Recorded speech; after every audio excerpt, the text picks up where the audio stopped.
On top of that, they create an economically unsustainable system that will create a massive debt burden for our children, debt to shadowy bankers, foreigners, and the politicians our children will be expected to serve. This is what state-run health systems do. You're no longer a patient, you're an inconvenient bystander who is seen as a loss on a balance sheet. Your doctor is the agent of the state.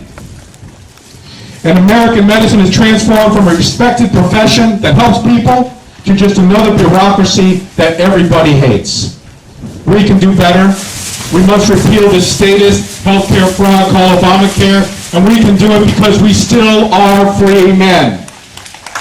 We can replace it with a system where you have the money in your pocket. You take it tax-free to your doctor, and you use it for routine annual healthcare spending. You don't use your insurance for every sniffle and sprained ankle and acid indigestion. You use your health insurance on those rare occasions like you would when your house burns down or your car is wrecked. And you ask for insurance to be portable with you, and you get an individual tax break, and you choose it, not your employer. And you take it from state to state and job to job. And they advertise on TV so that they can sell you the lowest cost insurance that delivers what you want. That's the free market, and that's what American healthcare needs right now.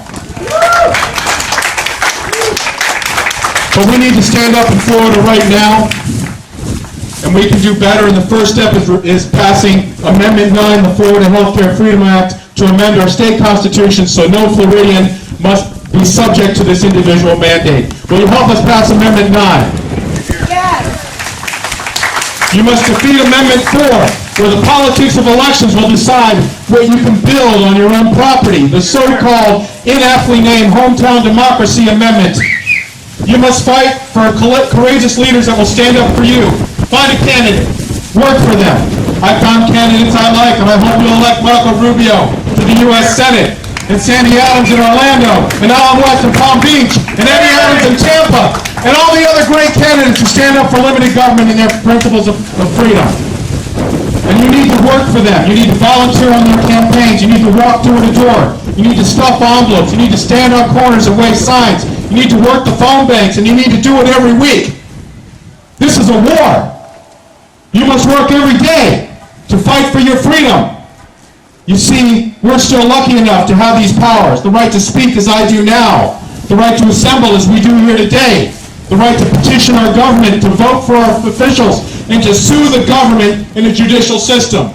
These are tools that our forefathers gave us, and they died in bloody battles, using tools of war to secure our liberty and these tools of peace.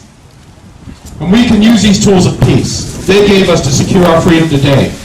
We can use our First Amendment rights, so we never have to use our Second Amendment rights. We must take back our government. Let us use the courts and the polls as our battlefields.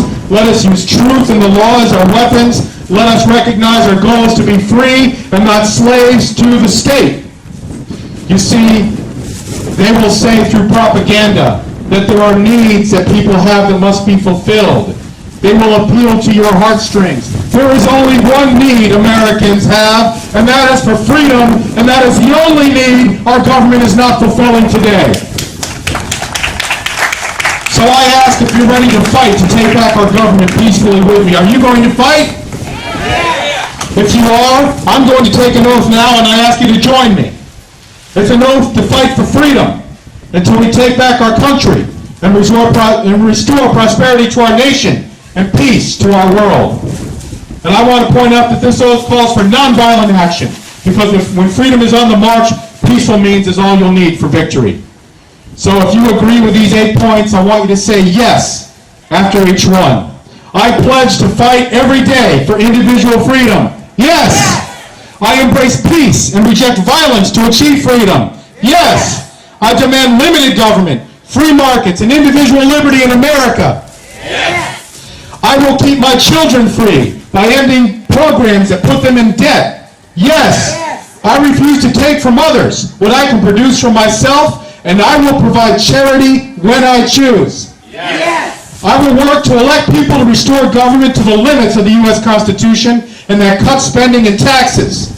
Yes. I will hold the government accountable to the Constitution through action in our courts.